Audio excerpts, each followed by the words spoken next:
আজকে বানালাম চিলি পনির। বৃষ্টির দিনে চিলি পনির খেতে খুব ভালো লাগে।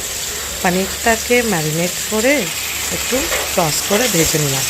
তারপর তেলের মধ্যে রসুন, আদা, পেঁয়াজ, ক্যাপসিকাম দিয়ে ভেজে নিলাম। তারপর একটু টমেটো দিলাম।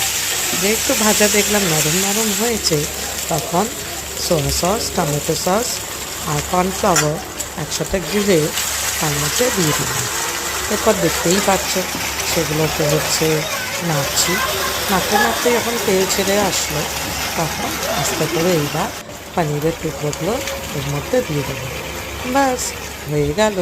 এবার এটাকে একটু নেড়ে চেড়ে যদি গ্রেভি করতে চাও তাহলে জল দেবে, আর যদি মাখা মাখা করতে চাও তাহলে এইভাবে 5 মিনিট রেখে নামিয়ে নেবে। হয়ে যাবে তোমাদের রেডি চিলি পনির।